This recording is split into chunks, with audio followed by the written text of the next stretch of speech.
This is lecture number 9, and today we're going to talk about the analog to digital converter, analog inputs.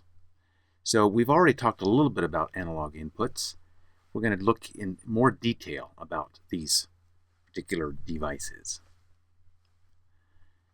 So to begin the story of the analog to digital converter, we first need to start with the story of the digital to analog converter, which sounds kind of strange, but true. That's where we need to start. So we saw already that an R2R network could be used to convert from a digital signal, that is with bits, the bits representing these switches, and depending on how the switches go, that will determine the voltage out of the digital to analog converter. So we get many signals in, one signal out, one analog signal out. Okay, so there are different ways. This is an example of an R2R network that uses a sign bit, but otherwise we can also do that with unidirectional, and we've seen the circuit for that. So a digital to analog conversion, and so basically this digital to analog converter is as fast as it takes for the bits to settle. Once the bits settle, then this value is the valid. It's the valid representation, analog representation of these bits. So that's important to understand. Okay, so once the conversion happens, and so it basically happens very quick. The digital to analog conversion can happen very quick. Okay, now the analog to digital conversion has within it an approximation circuit, and we're going to see that that approximation circuit actually has a digital to analog converter in it. But let's take a look at these other pieces. So the analog to digital converter has an analog signal coming in, and it has a digital signal coming out. So bits come out, analog signal goes in. First thing that comes into is an analog buffer. We saw that when we looked at the op-amp circuits, that basically the analog buffer allows this voltage here to be the same as this voltage here without providing any loading. Okay, remember that the op-amp has a high input impedance, input resistance. So it does not load whatever circuit is connected to this analog buffer. This circuit then, this signal then, is the same voltage as this without loading the circuit. Then we go through a switch. So the FET, field effect transistor, basically acts as a switch, and there's some control logic that switches that. And so basically what happens then is this switch will be closed, and when it's closed, basically this node here has the same voltage as this voltage here, which is the same as that voltage over there, and the op-amp is able to supply the current to charge this capacitor. So that capacitor gets charged kind of like a little battery, but it charges very fast compared to batteries, and but it can only hold its charge for a certain amount of time unless there's nothing connected to it. Well, what we have connected to it is this analog buffer, and again, because this has high input impedance, then this acts like no load to that capacitor. So basically, when the switch is closed, this capacitor charges up so that the voltage here is equal to that voltage, which is that voltage, and then the switch opens. When the switch opens, this has the charge, this maintains the charge, which is basically the same voltage as it had before the switch was opened. So then this is a hold. This capacitor holds constant the voltage that was over here while the conversion process takes place. So this analog buffer then allows us to maintain that voltage while the approximation is taking place. So there's an approximation circuit that approximates in binary form the analog signal.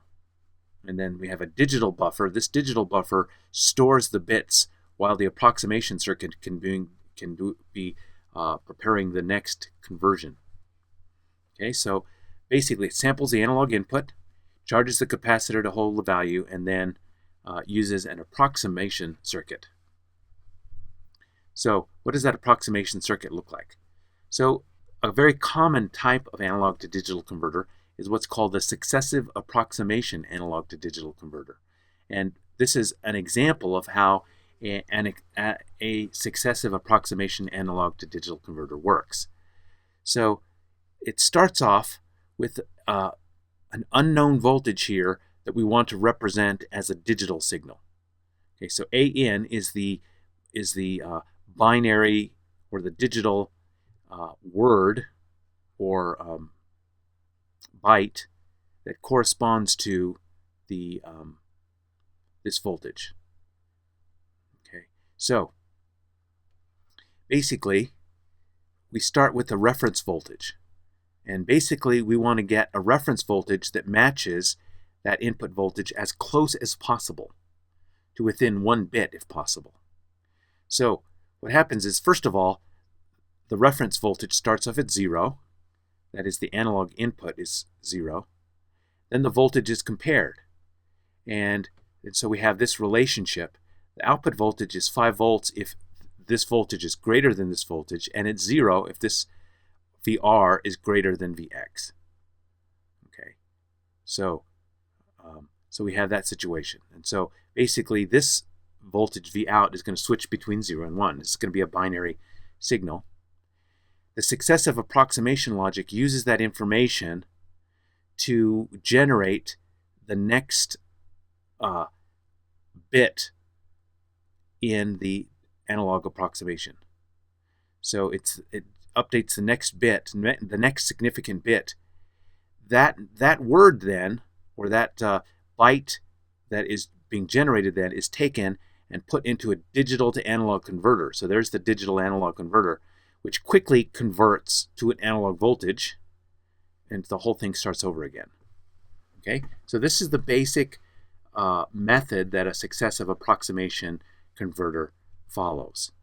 So just to kind of see how it looks in time, so basically our digital to analog converter starts off at voltage 0, and each time through, it basically takes the region that's unknown and cuts it in half. So here is the region that's unknown, that's represented by this yellow here, and I've kind of got 2 shades of yellow here to kind of indicate where the half mark is. Okay, and so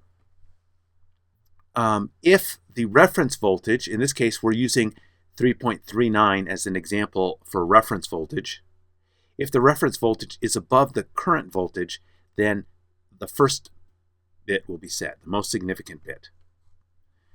Okay, so once that is done, we've basically cut the uncertain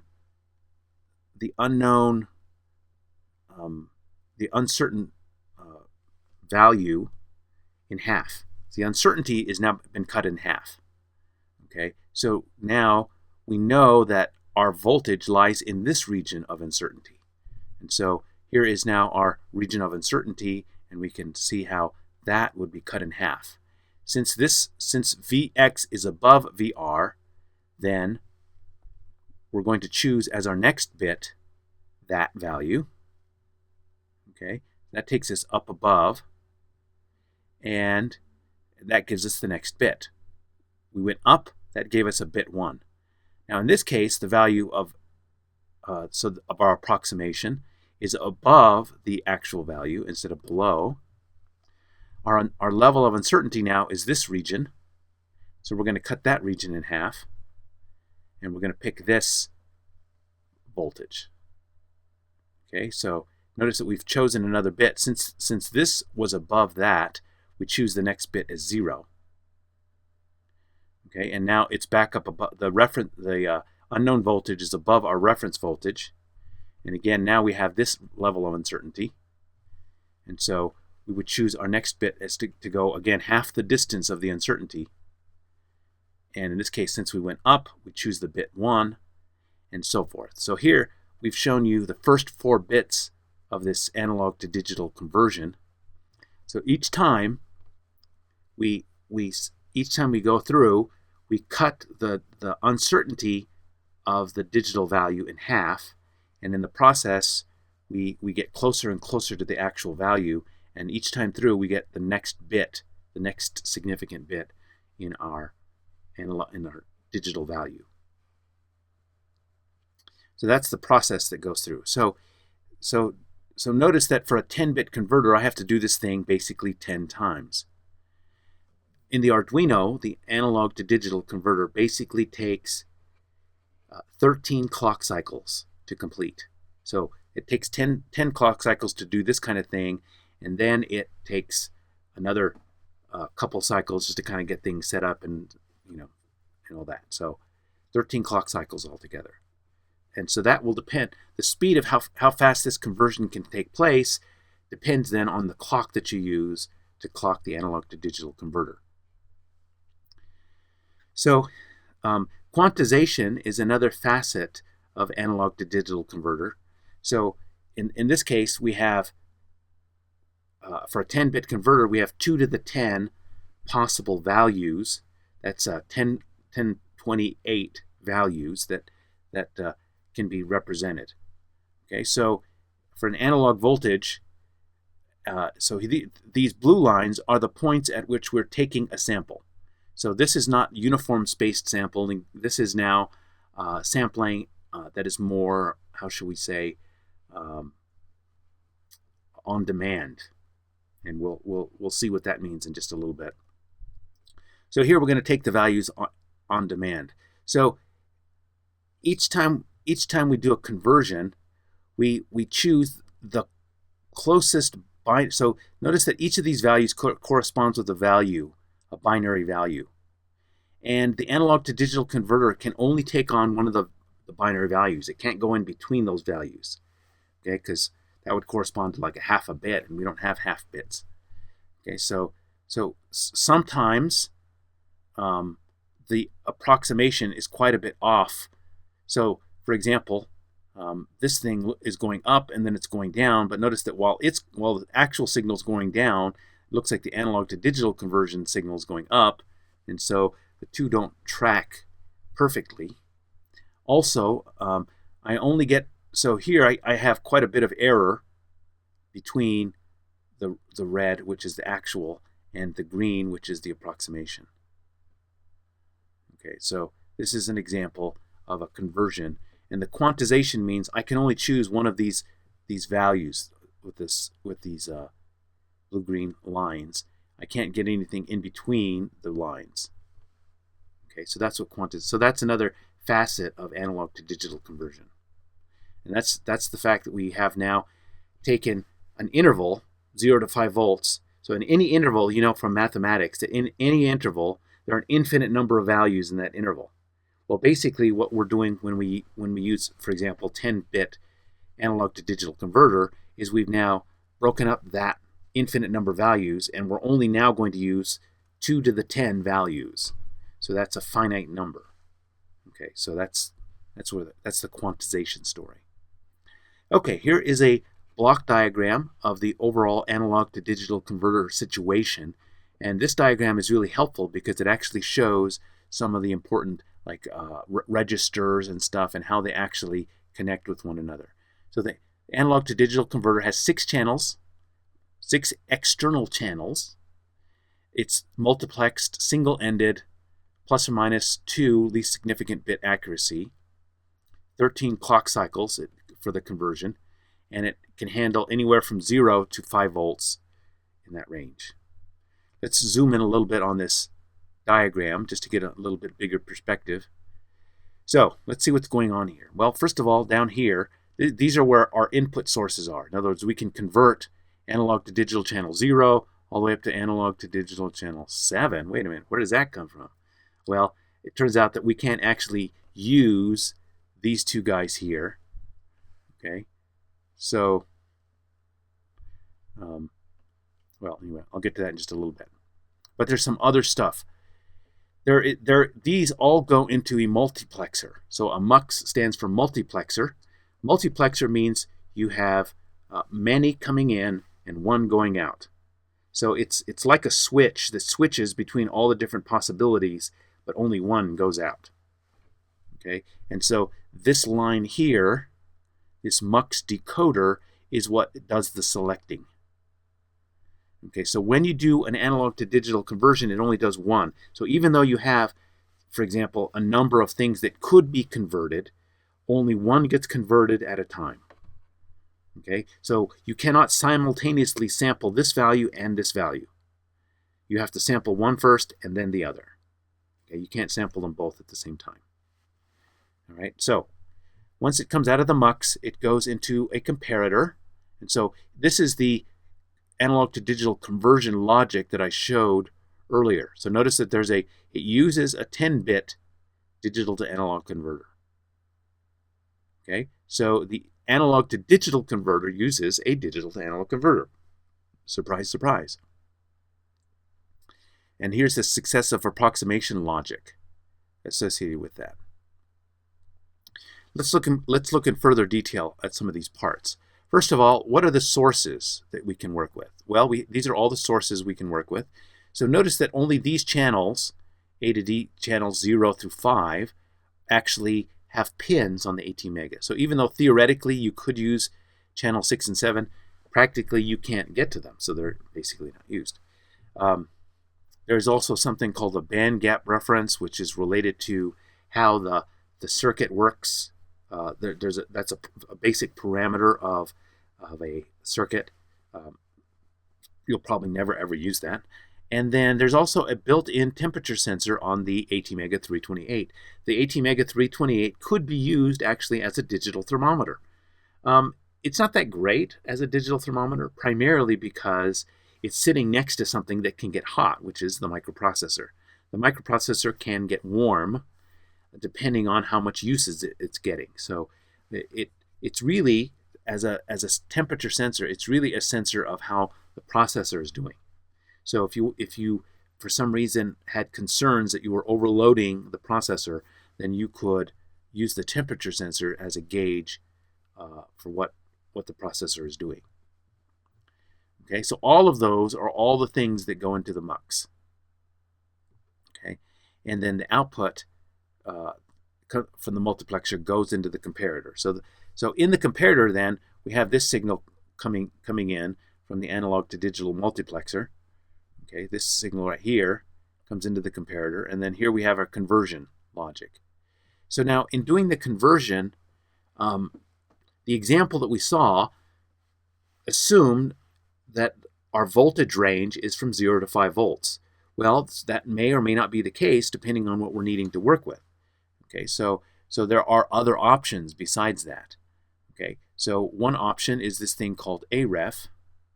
Okay, and AREF basically allows you to supply your own reference voltage that can be used. So instead of going from 0 to 5 volts, you could go, say, 0 to 3.3 volts. Okay, so if the voltage that you're going to be working with is 3.3 volts, then you will get better use of your resolution if you use 3.3 volts as your reference voltage as opposed to 5 volts for your reference voltage. So the reason for that is that the better use of your resolution is that if you are only going to be using 3.3 volts out of the full 5, then there's a number of slots that are not going to be used when you do the conversion. So if you can use them, obviously that's going to be better. So there's also a 1.1 voltage internal reference, and then AVCC is basically 5 volts.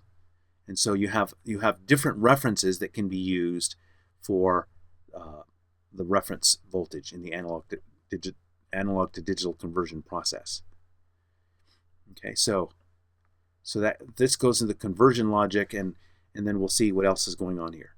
In this diagram, we see all the basic, the essential registers associated with the analog to digital conversion.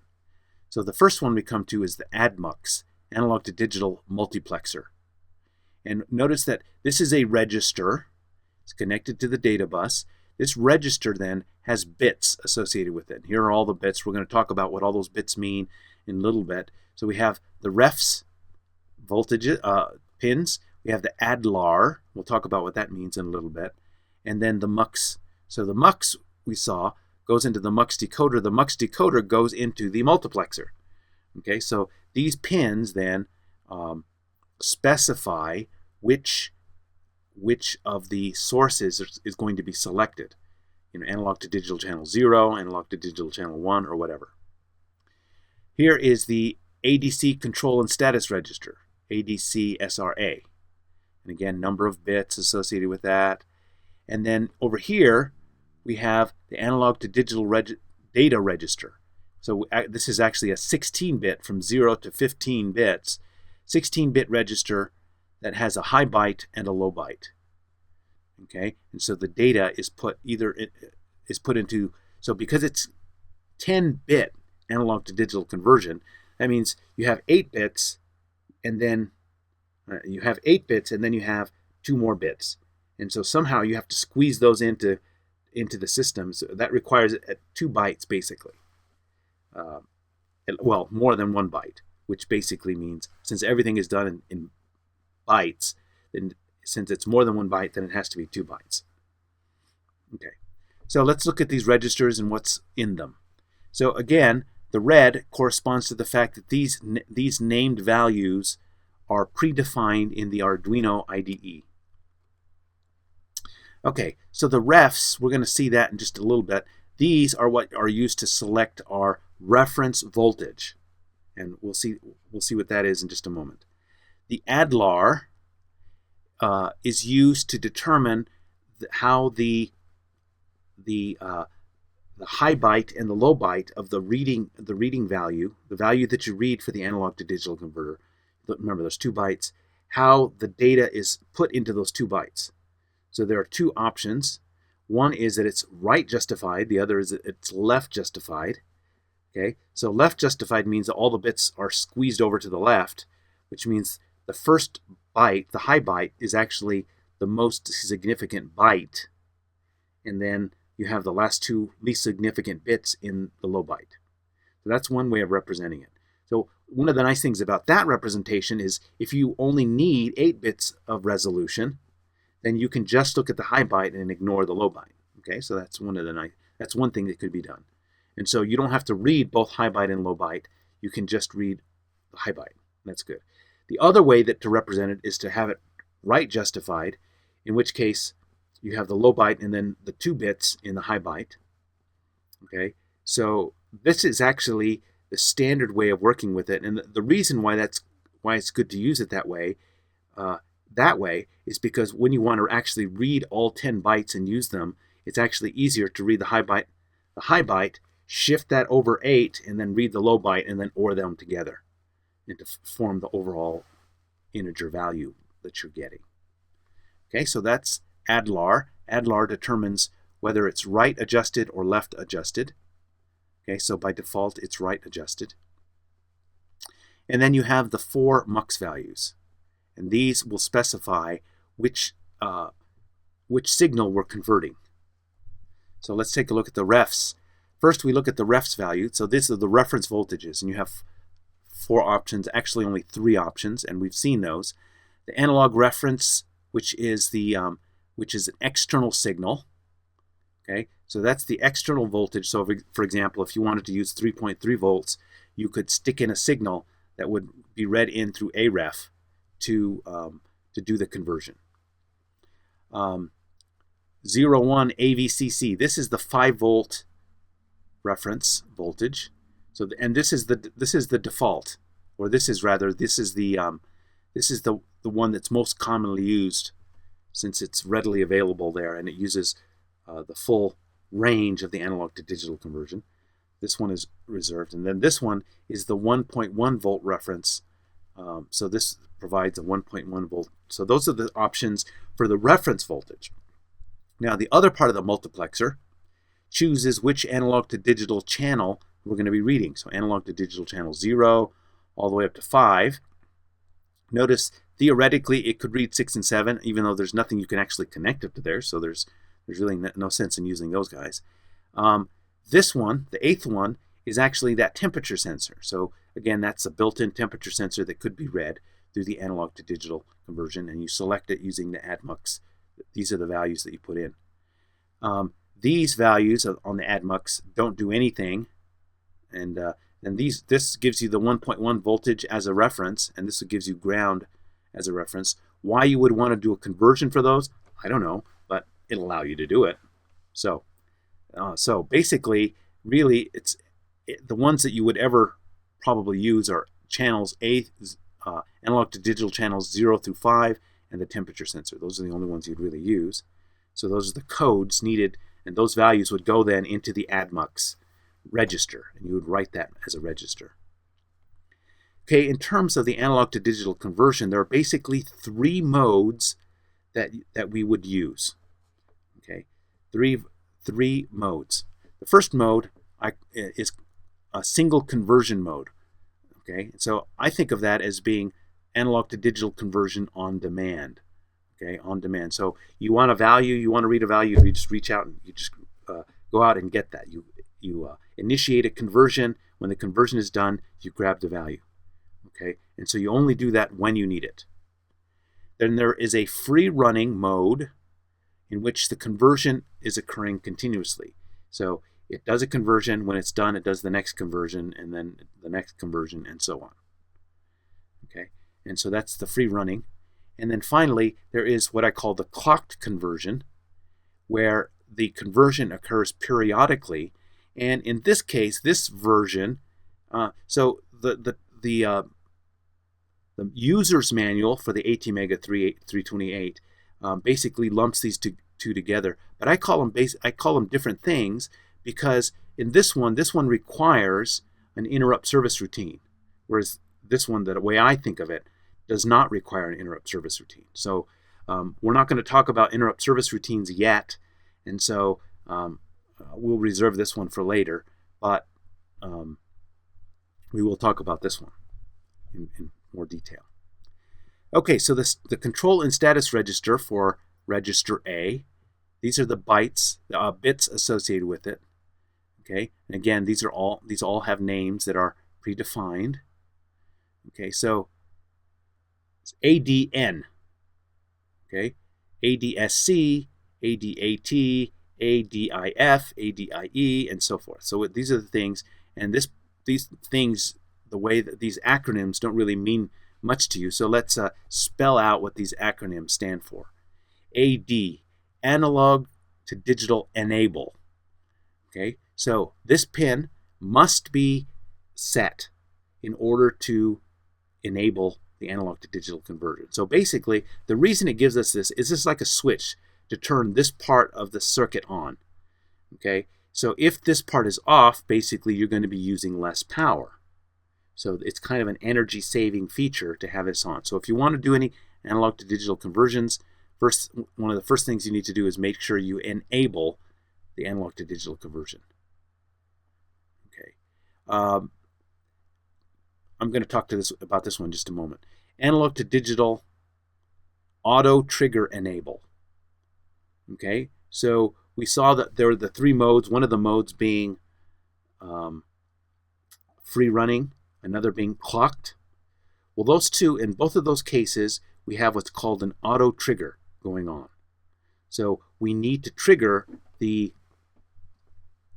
analog to digital converter. So the analog to digital converter is going to be triggered based on a clock. Okay, so that's important.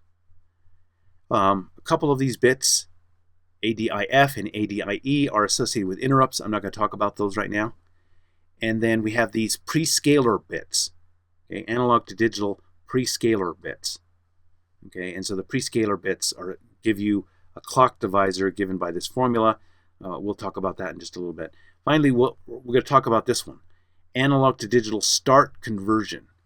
Okay, so notice that before you start conversion, you're going to want to enable the analog to digital conversion. You're going to want to enable this. And there needs to actually be a little bit of time between the time you enable and the time you start conversion. So unlike with some of the other things we've looked at, like the timers and all that, where you can just write the whole, or like the GPIO, where you can just write the whole register all at once. With this register, you actually you generally want to do at least 2 writes to it. One to set up the enable and the auto trigger, for example, and the other to actually start the conversions. Okay, also the prescaler bits. So basically you do one writing that writes ADIN, ADATE, and ADPS. You sets those, and then when you're ready to start conversion, you actually start conversion. Okay, and that's a separate thing that needs to be written. Okay, so the clock divisor again is very similar to what we saw as the prescale values for a clock when we talked about the clocks. So there's an status and control and status register A. There's also control and status register B. So the output compare multiplexer enable. So this allows us to do the analog compare function. So the analog compare function isn't an analog to digital conversion, but it uses some of the same circuitry to do this. And then we also have these analog to digital, those auto trigger enable bits. Okay, so that's what this is all about, auto trigger enable. So those are the values that are needed for that. Okay, here are what those values stand for. So in the case of free running, we have all the bits being equal to 0.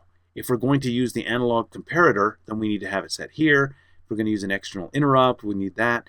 Otherwise, we can set timers and counters, actually timer counter 0 or timer counter 1, to set the trigger for our enable. Okay, so those are auto trigger enable settings. So if you are going to use analog channels 0 through 5 on the Arduino as analog inputs, then you need to make sure that the digital input is disabled. Okay, so there is a digital buffer that's attached to each of these pins, so that you can use those pins as digital inputs. But if you're going to use it as an analog input, then you need to disconnect those digital buffers. And so basically what these bits do is they disable the digital inputs. Okay, digital input disable. So if I set one of these bits to be a 1, it's going to disable that bit from being a digital input and allows it to be an analog input. So that's something that you need to set. Okay, and then ACSR, analog comparator control status register. So this is associated with the analog comparator. The analog comparator is kind of a separate thing. It doesn't directly use an analog to digital converter, but remember there are the 2 bits, AIN0 and AIN1, which is an analog comparator. Those are the analog comparator inputs, and these basically set things up so that you can use those analog to digital analog comparator. And so notice that so here I have some I's. Pretty much whenever you see an acronym with an I on it, it refers to something that has an interrupt, something connected to an interrupt. Okay, so incidentally, this guy ACIF, all of these guys, notice they're red. This guy is not red because I don't know why, but for some reason they do not have that predefined in the Arduino IDE. Go figure. Anyway, so that's what we have. So these are used if you're going to use the analog comparator. Okay. So and there's good reason to use the analog comparator. We're not going to use it very much, but it is connected in here. Then there's the digital input disable register 1, and so that's if you're going to use the analog comparator. So then we have the 2 digital things that are connected up to that, that are connected up to those same pins, and so we need to disable that digital input, those digital buffers. Okay, so those are all the buffers associated with the analog to digital conversion and the settings that need to be set. And so let's look for a moment now at this free running auto trigger setting. Okay, so basically the free running auto trigger can be either clocked or unclocked. So that's what we were talking about when I said there were two different ones that we used, the clocked and the unclocked. The unclocked, or rather let's say the clocked, basically uses an interrupt service routine. Okay, so the unclocked is what we mean when we say we're not going to be using an interrupt service routine. Okay, so but whether it's clocked or not, the analog to digital converter performs one conversion right after the other. Okay, and since it's continually doing conversions, this can be an energy hog. So if you don't need it to be doing conversions like that, then you can save some energy. Okay, let's look at an example. I want to set up to continuously convert analog input channel 3. Okay, so here are the settings that I need to set. So first, we choose our analog reference. And I'm going to choose the standard 0 to 5 volt analog reference. And so these bits are what I need to do to get that standard analog reference voltage connected in. Add lar, I set it to be 0 because I want it write justified. Okay, and then I have the multiplexer bits. And so this multiplexer then selects analog channel 3 as the analog setting. So I'm going to be reading that channel. Incidentally, if I want to read analog channel 3 and analog channel 5, then I need to set these bits again. Okay, I need to set these bits again. Each time I want to read one and then read another, I have to set the MUX to choose the right value. Okay, the control status register A then has these bits. So first I need to enable the analog to digital converter. I need to set the auto trigger enable, and then I need to set the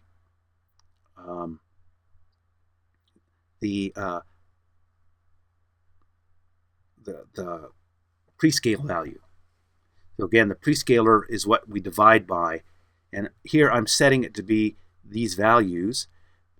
So why did I choose these values? I didn't. The problem statement didn't specify any number of values. Generally speaking, generally speaking, the analog to digital converter on the ATMEGA 328 really only gives good values for sampling frequencies less than about 200 kilohertz. Okay, 200 kilohertz. So the overall processor clock speed is 16 megahertz. Since there are at least 13 clock cycles to do a conversion, then we're talking the fastest you could do a conversion is about 1 megahertz, right? So, but you don't want to do a conversion at 1 megahertz because the accuracy is not very good at those rates. So you want the frequency, instead of being 1 megahertz, to be below 200K, or 1/5 of that. And so basically I'm setting up these bits, choose the prescaler so that I have a sampling frequency less than 200K. Okay. Now, it turns out you can actually juggle this a little bit. That's what the prescaler is for. For example, if you only want an 8-bit conversion, then you could go to a higher speed of conversion.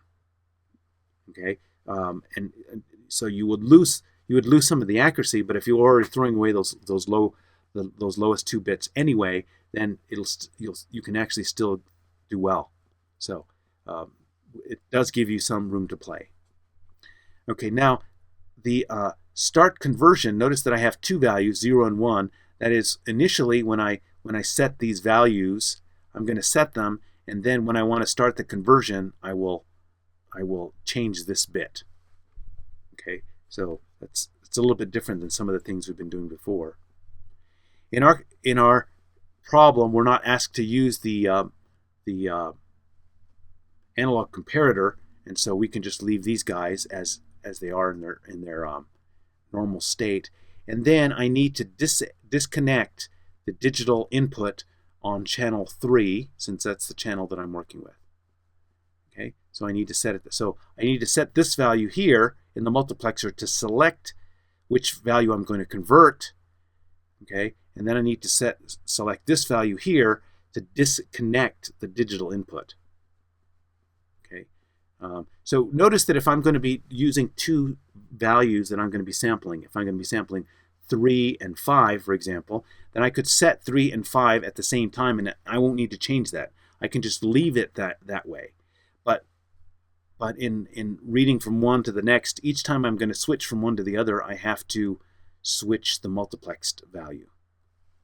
Okay, so that's important. Okay, so in our problem, again, set up to continuously convert analog input 3. Here's my setup program. So I'm going to take those bits that I've just specified, and I'm going to write ADMUX. Okay, so those are I just put those bits into ADMUX. I put these bits into my control status register A.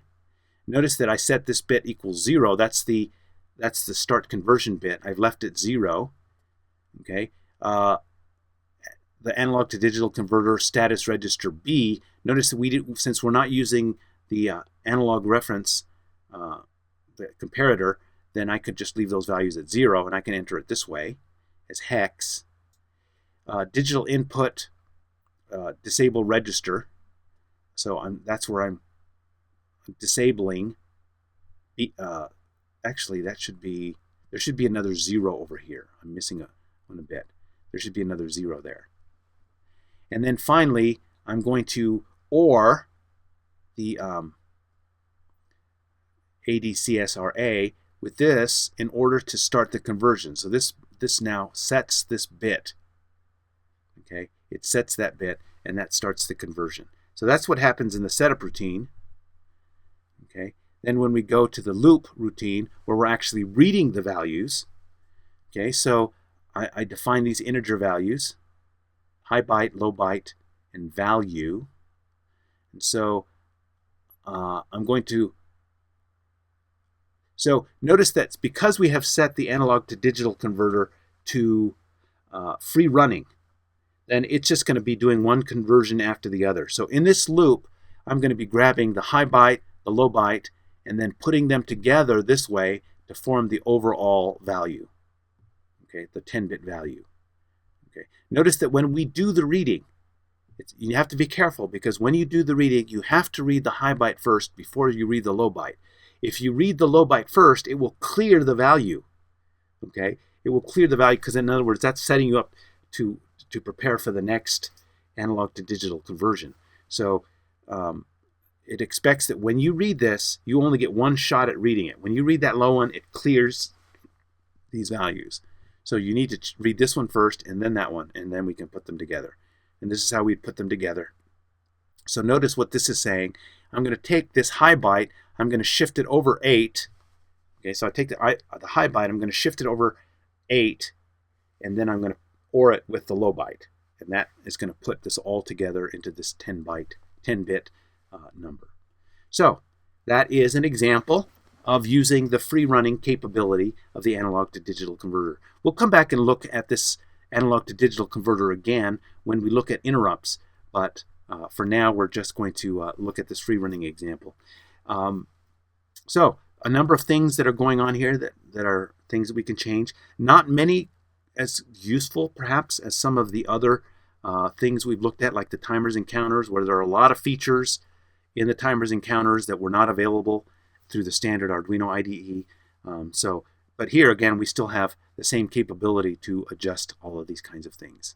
So this is the analog to digital conversion. Thanks for watching.